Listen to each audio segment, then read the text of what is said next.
So we're going to have some brain fun now. Curtis has spent a lifetime in research and doing really interesting things with visual things of all types. Mm-hmm. And maybe a good way to start this would be explain your work with the Codex. Mm-hmm. Sure. And then we'll go from there. Mark's talking about the Codex Leicester, which is a notebook that is owned by Bill Gates. I originally came across it in 1980 when Armand Hammer bought it and brought it to the LA County Museum of Art. And at that time, there were no works by Leonardo in the country. And so I remember seeing it, and it was in these sort of dimly lit lucite panels, and they had no interpretive material at all. All they had were the sheets. They were in backwards Italian from the 15th century. And, Old backwards Italian. Yeah, it's like everybody That's can helpful. read that. Yeah. So, you know, it always bothered me that I could never really sort of understand what those were about. And so about 14 years later, I ended up working for a company called Continuum, and that company ended up becoming Corbis. And in 1994, there was news that Bill Gates had bought the Codex Leicester. And that was a great opportunity. I thought, oh, maybe I'll send Bill a mail, you know, that, you know, so I sent him a 4-page proposal basically saying, here's what I would do if I owned the Codex Leicester. I would build a translator so everybody could see it, and then we would build a lot of interactive material around it so people can understand the context and the nature of this particular document. So, you know, I sent that off. I figured it might be a week or a month before I heard from him, but the next day he had emailed me in the middle of the night saying, go do it. And in part of my proposal to him, I said, you know, I want to bring together some of the best Leonardo scholars in the world. And I didn't realize at that time that that was going to be an interesting challenge, because it ultimately took me 2 years to bring all these people together. And we, at that time, there was pretty much only one person who had done a transcription and a translation of Leonardo's Codex Leicester. And this was a fellow by the name of Carlo Pedretti. And so the only way, what I really wanted to do the translator is that I would need a transcription and a translation.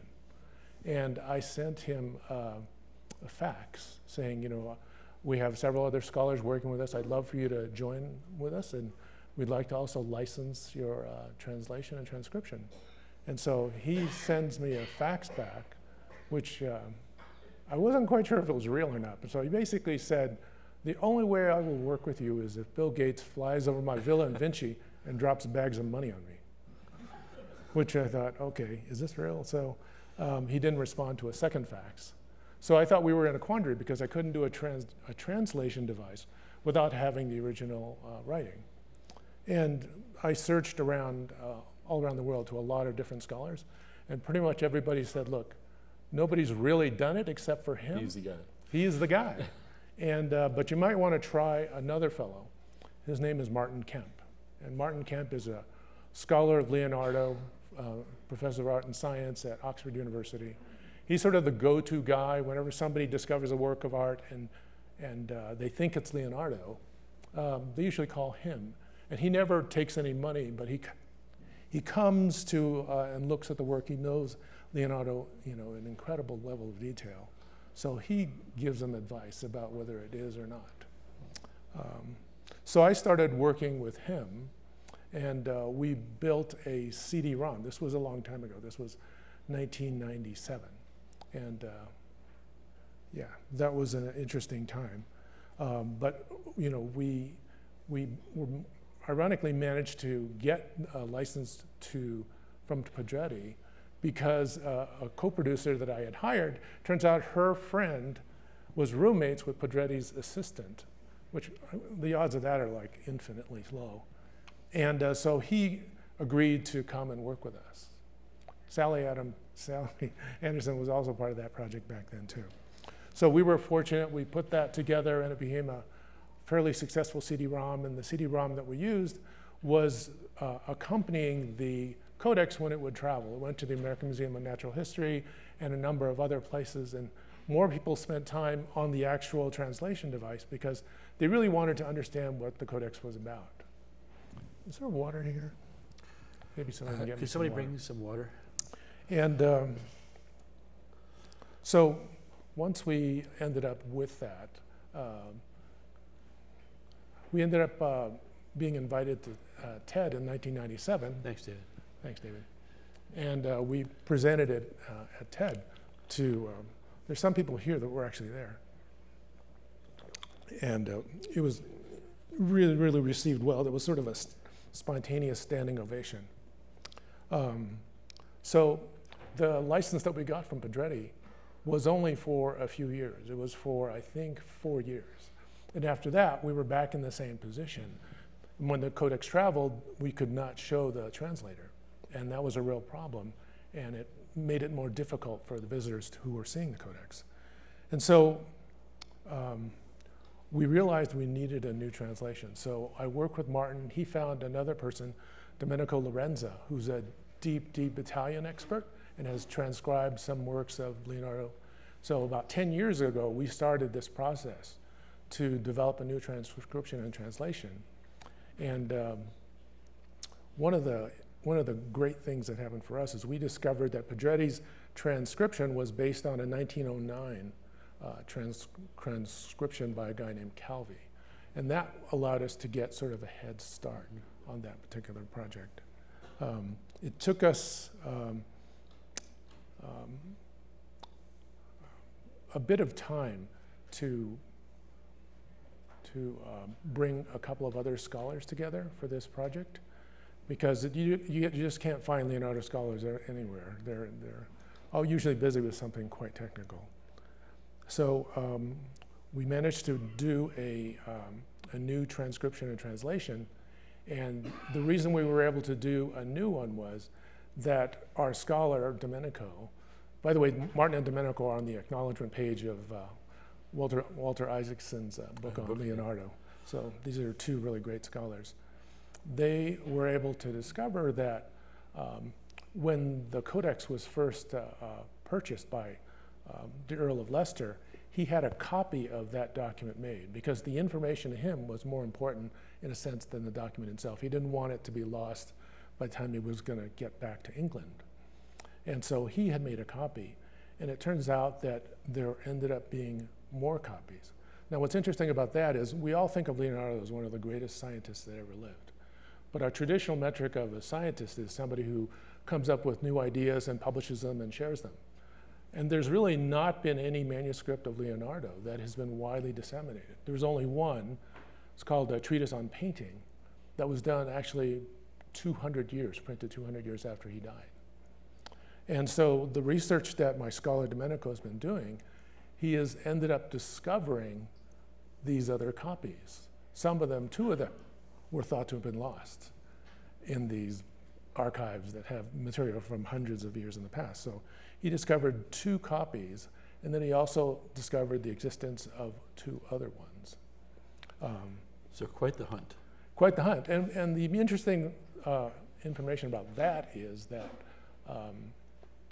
he was also aware of the movement of a number of scientists in that date. We're talking about the late 1700s. And it turns out these copies were made and sought after by different scientists, like Bernoulli as an example, who was very interested in the movement of air and water. Yeah. Well, let's talk briefly about, or a little longer, about Leonardo and his actual ideas that were in the Codex. Right. And how he saw what you just described, how he saw water, how he saw flows, how he saw the world. This goes back to the Dent conference. Yes, it does. When Mark talked about flows and interactions. And it really struck me partly because a lot of the material in the Codex Leicester is about light and water and the behavior of water and the interaction of what happens. And I'll show you some of that in a little bit. Sorry, I lost myself for a minute. That's right. So you've told me that he spent time sitting on bridges, watching water rush by and looking for the way that the energy was dispersed in the water in terms of eddies and flows. And he thought there was a basic story there. There was a fundamental discovery that he was making. Absolutely. It's actually more than that. He was obsessed with the flow of water. And there were some reasons for it, but mostly it was deep, deep curiosity about the movement of water. So I'm going to hide this for a second. So this is the Codex Leicester. This is the first page of it. And you can start to see the mirror script, backwards Italian. But if you flip it left and right, let's go over here and you can take a look. You can see something here at this top letter. If you can read Italian, you can see that that says l'adversario oppone, or in English, the adversary opposes. So he's putting together this constructive argument. If you look at here on the upper left, let's see if we can have a better look at this. Notice he's essentially, he says, here it is demonstrated how when the sun is in the middle of our hemisphere and the eastern antipodes, the other are the western ones. He's basically talking to you. Remember how I first have to demonstrate the distance of the sun to the earth to find out its true quantity with one of its rays passed through a small hole in a dark place. So he presents his argument, and on the same sheet here, you can see the adversary who is sort of represents conventional wisdom. And he was always trying to come up with, you know, why these guys were wrong. So let me show you an example about some flows of interactions that Leonardo had done. Let's go to 14. Okay, so let's have a look at this. Again, we have it flipped correctly here. You can see all of these experiments here that he's doing. See, he says cases 26. Just on this page, there's 26 little experiments he's doing about the interaction and the flow of the water. And he had a lab where he built all these things to try all these out. There's some aspects, I think, of his lab that still exist. Interesting. Yeah. And do you think, I'll ask you again, so his fascination or obsession with this indicates to you that he had a deep belief of some kind about the importance of it? Yes. I think he, aside from his personal motivation, he was given water rights by the Medici. Yeah. So and that's not just getting water from like the Arno, it's actually being able to get a tax from people running water wheels and other kinds of things related to it. You also mentioned that, I forget who it was it that family or somebody else, but in battle that he had been commissioned to flow water in a certain direction. This was a conflict between Florence and Pisa, and they were about to go to war, and they basically wanted Leonardo to help them figure out how to divert water away from Pisa, so that they would sort of, you know, starve them out or something. And did he take the commission? Did he try and do it? He realized it was a much harder problem than he ever imagined. But it again led into some of his interest and curiosity and understanding about flows. And you also mentioned there was someone who had hired him to protect a house, I think, where the foundations were being undermined by water, and right. Let's have a look at the flow that. of a creek or something. Yeah, let's look at that. That's 32. Let's see.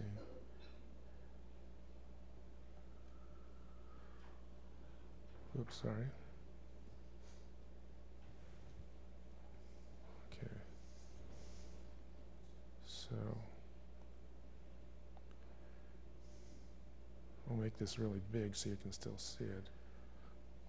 So here you see a stream, and if you look at the text on the side, he marks out certain points. There's a building starting to collapse. Exactly. So the building is this thing A, and the river is undermining the house on that bank on the left. And so he suggests A, putting a barrier up, which is NM, but even better than that, do something OP, and that will cause the water to go around the other way, and then redeposit material at K, which is in the sort of the center, and then redeposit it underneath that particular house there.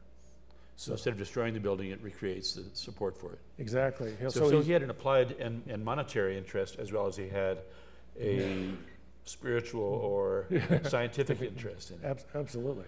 So here you can see that the house was going to collapse, And he tries to, you can't force the water to do anything. Right. It's more powerful, right. more mass than anything he could do. And right. all you can do is try and, divert it in ways that are constructive to what your goals are. Or interact with it. Or interact with it. Yeah. It's funny, when you first mentioned to me about flows and interactions at the Dent conference, it struck me because I was thinking about, if it's a really good idea, a good mental model for something, it has to scale, right? And so when you think of flows and interactions, I was thinking of the biggest thing in the universe. Basically, star formation is all about the flows of hydrogen and the accreting density for the star to basically accrete and generate essentially most of the elements that are in the periodic table. If you have stars that are over seven solar masses, then you get the heavier elements. You create iron, uranium, and gold, and all those other elements. But basically, flow and interaction results in everything that we see, all of the tangible matter that we know. So it's a big theory, and I think it's nicely grounded that way. Oh, good. So we should probably help the audience a little bit here. We're getting ahead of them. Okay. So how many of you were here when we talked about flow and interaction sometime in the past? A lot. Okay, that's good. For those of you who weren't, I'm sorry. We'll catch you up now. And in 3 sentences, about 20 or 30 years of quiet work led to my own conviction that first that the system of chaos mathematics, which is extremely good at describing nature, including things like rivers, had a foundation that was based in flows. And then I added to that over 20 or 30 years that there were flows and something else. Mm-hmm. The something else, I thought it was resistance. It turns out, with some help from Murray Cantor, who's here, it was interactions. And so I started trying to evangelize this and check it with people. And sure enough, everyone kind of got into it. We did it at FiRe one year, so we asked about 10 people who were already going to talk about flows in economics and diplomacy and mathematics and leaf structure and rivers. Would they please add interaction to their talk? And they said, fine, it makes a lot of sense. So they did that. We made a book about it. And then Denise Hudson and I, she was Davis then, went to Dent conference. Mm-hmm. And Jason, who's here, was kind enough to give us 8 minutes, Jason, 8 minutes, to describe the complete 8 applications of this idea, mm-hmm. and so on. So we did it, we rehearsed it, and we did it, and you were in the audience. And so the reason we're sitting here today, as you've mentioned, is because that afternoon, during the VIP wine, whatever it was, the first thing we saw you, the first we walked in the room, and I said, "What did you think, Curtis?" And what did you say? You have achieved what Leonardo aspired to. That's like, I'm done. Mic drop. That's all there's going to ever happen. The big My idea. life is now over. The big idea. So, and I was just bowled over by hearing that. And then I went back and looked back at the Codex Leicester after I saw you, mm-hmm. and I started to see why you had said that, because of all this information about flows and rivers. Mm-hmm. It's just an amazing congruence, I think. I'm not an historian of any nature, particularly not of thought like this. You are.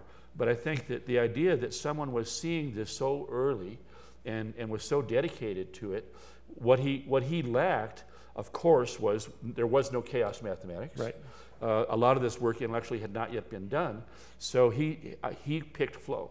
Mm-hmm. But I think now if we talked about it, which we might do right this second, if the question were, if he were sitting right there, then would he lean in and go, "Oh yeah, it was flow and interaction actually"? Yeah. And I think he would.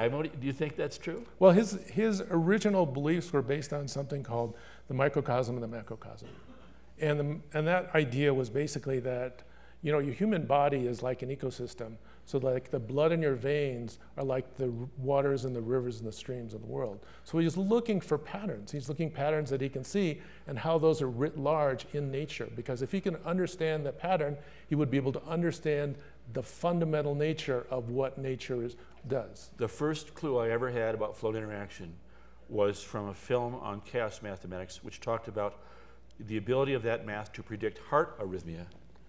And of course, that's related to the flow of blood. Yes, and he actually made like blue glass so that he could study the flow of blood inside of a heart. And I remember getting an email from this cardiac surgeon when we first did the Leonardo thing in 1997, saying his diagrams in there reveal things that we didn't even know today. Right. Which is amazing. The second clue I had to do with water.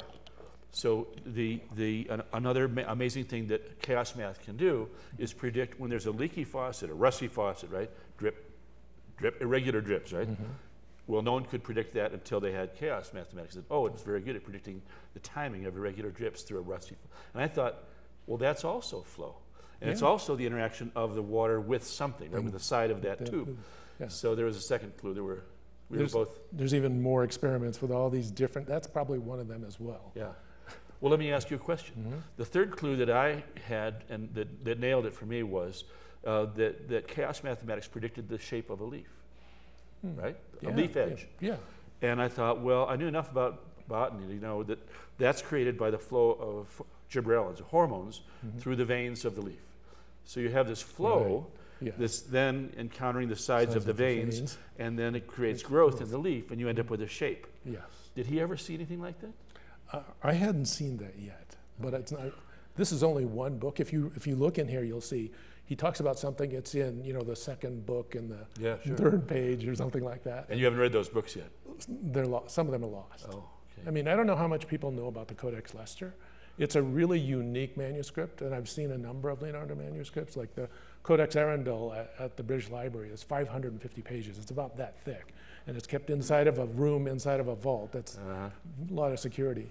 But this particular manuscript is 72 pages, 4 sheets, 18 sheets essentially on 4 sides, and what's unique about it is it's the only manuscript that is as Leonardo intended in the order in the material. Yeah, all the other sheets, like the Arundel, has an agglomeration of sheets where 500 years ago, after Leonardo died, his executor tried to organize them by things that looked similar, and then the different codices got ultimately sold by later generations, and so less integrity. A lot less integrity. Yeah. So this is a really unique manuscript.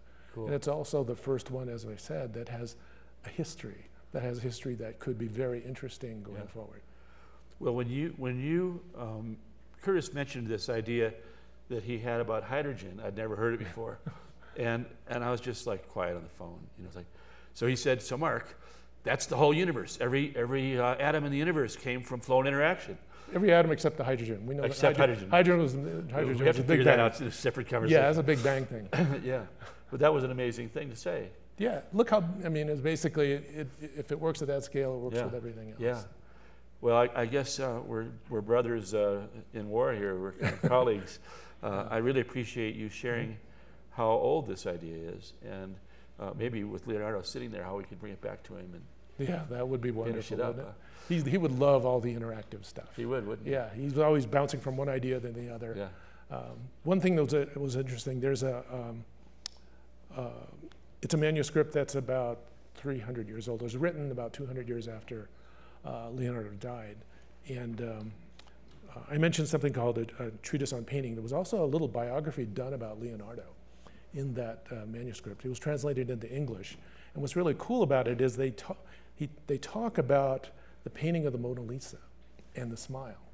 And it's a really wonderful passage where he talks about when people are sitting for paintings, it's like deadly dull, boring, and it's just not a fun place to be. And what Leonardo would do is he'd bring like these people that would dance, and he had lots of music and all kinds of things going on, and he wanted her to break that smile, but she was like trying to fighting it off. So you could just imagine that smile with all of that stuff going on. That's good. We have 3 minutes. If there are any questions, please stand up, come to the mic. There are. I think there are. Hey there. Hey, Jason. Hey, Curtis. Hey, Mark. So the question is really more for Curtis, but I'm curious, if what Leonardo was chasing is fundamentally this idea of describing everything with flow and interaction, and he was obsessed with, water flows. Air. If he were here now, what would he be obsessed with, in your opinion? for a guy who is, you know, he did a number of paintings, but that wasn't really that important to him. The reason why he did paintings because each painting was an experiment. He studied nature extensively, and what he was trying to do is reproduce knowledge, or what we call science, in a painting. So one example is, I was at the Louvre in the conservation room, and they had 2 giant x-rays. About a figure, the one was a cloud about 5-6 feet tall, and then the other one was clearly like a black and white picture of a man. And the conservator says, you know, who do you think that was? I said, is that Verrocchio? He goes, yeah. I said, what do you think that is? And I said, is that the St. Anne? He goes, yes. And the difference between the two is that when Leonardo painted the St. Anne, he didn't just, he painted it in, with so many thin layers of glaze. If you look at any of the skin that Leonardo paints, you see a level of translucency in the color that reflects his understanding, deep understanding of anatomy to know what, you know, the veins and the arteries and the capillaries and the fat and the skin and the muscle, all that looks like. But by painting multiple layers, the light will come through, reflect back out just like it does, you know, in the real life. And that thing is called subsurface scattering in computer graphics, which, you know, before the uncanny valley, like the Polar Express, everybody looked like plastic. Mm-hmm. And Leonardo understood. He was basically reproducing nature. If it looked real, he felt he had the understanding of it. So your thought would be that he'd be interested in science? Absolutely. Yeah. Absolutely. And specifically, maybe hyperrealism. Yeah. Right? Yeah. All right. Thank you, I think Jason. we're good. Thank you so much, Curtis. I really Thanks, Mike. appreciate it.